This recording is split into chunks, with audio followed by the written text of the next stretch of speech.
Irei começar com algumas curiosidades. Irei falar sobre a moreira branca.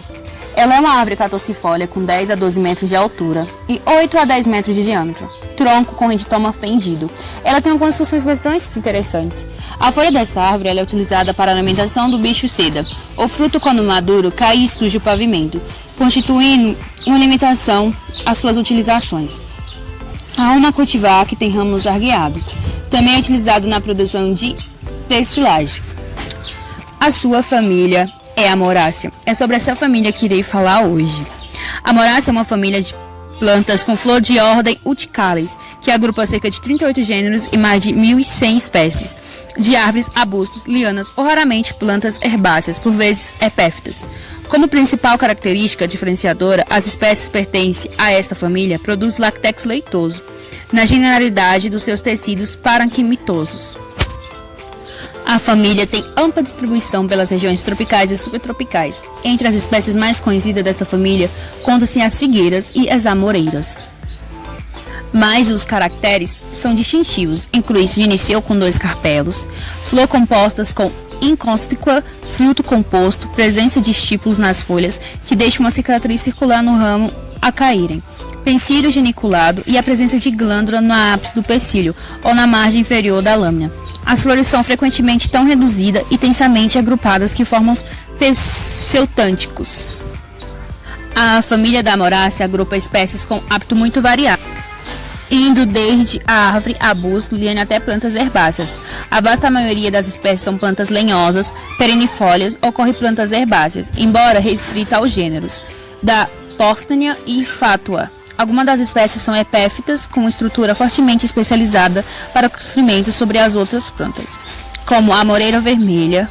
Pode hospedar vários tipos de folhas na mesma árvore. As folhas podem ser lombadas, desenroladas e parecem muito diferentes, mas existem na mesma planta.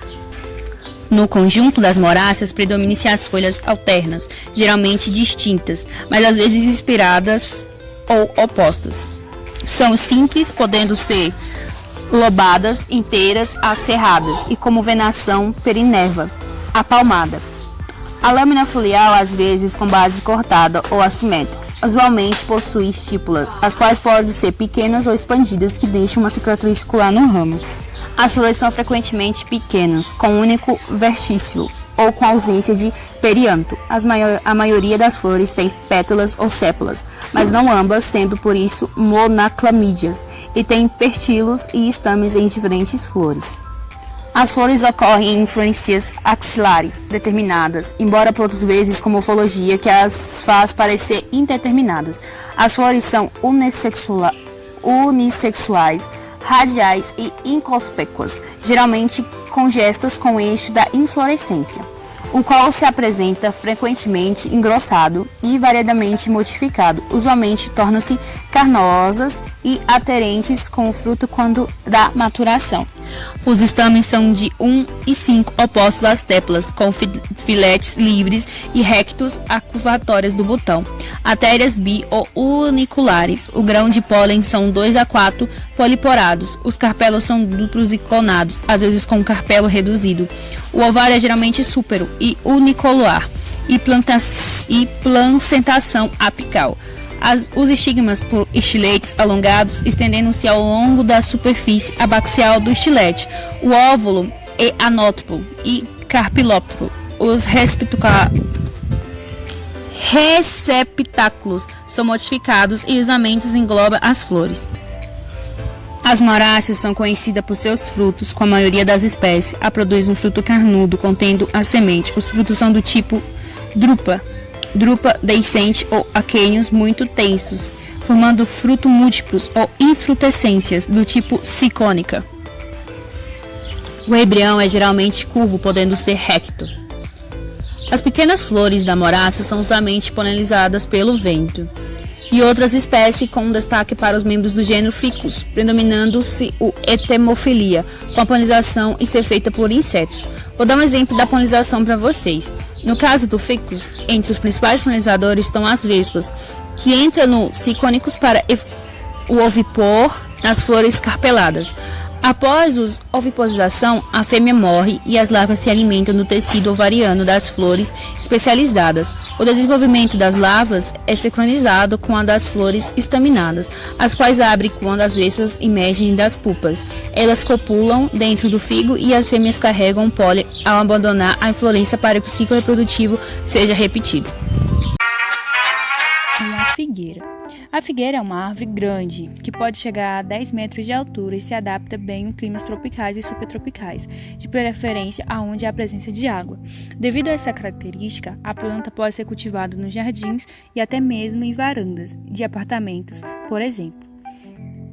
A figueira produz ainda frutos deliciosos.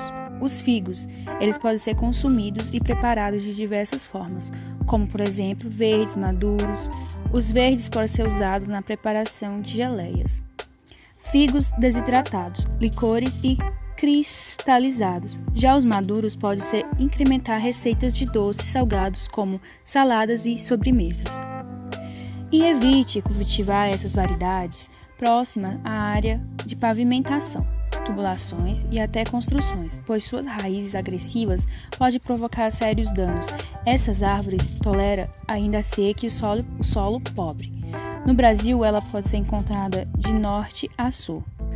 Como plantar uma figueira? É realizada pela propagação de semente no solo, e a método consiste em plantar pequenos pedaços de caule, raiz ou folha para desenvolver uma nova planta. Após o plantio, alguns cuidados são necessários para que essa árvore se desenvolva, entre eles a poda das folhas e adubação. Além disso, é importante capinar as ervas que crescem em volta da planta. Podar a planta é importante para controlar o crescimento da árvore e a sua produção. A adubação, por outro lado, levará nutrientes ao solo, e também é aconselhável regar bastante a planta, principalmente no calor. Outro cuidado a ser tomado é deixar a figueira livre de pragas e doenças, apesar da árvore ser bastante resistente. Uma curiosidade a respeito dessa árvore é carregada de simbolismo, e cada espécie de figueira é polinizada por um inseto específico e diferente. A presença desses seres são essenciais para que a planta se desenvolva, uma vez que quando as vespas saem das árvores, os frutos se desenvolvem. Uma curiosidade sobre essa planta é que uma nova figueira começa a nascer em seu tronco por meio de dois fenômenos, o fototropismo e o geotropismo, sendo que o primeiro se refere ao movimento que o vegetal faz buscando a luz solar, e o segundo se refere ao movimento da planta em direção à gravidade e à terra. Até para o artesanato, na produção das gamelas, aquelas vasilhas feitas de base de madeira. E falando em madeira, é gerada a partir dessa árvore, pode ser usada em portas, painéis, confecções de chapas e caixotes. A figueira contribuiu ainda na recomposição de áreas degradadas e recuperação de matas ciliares, além do que já citamos aqui. O fruto dessa árvore alimenta espécies de animais, como por exemplo aves, morcegos e peixes.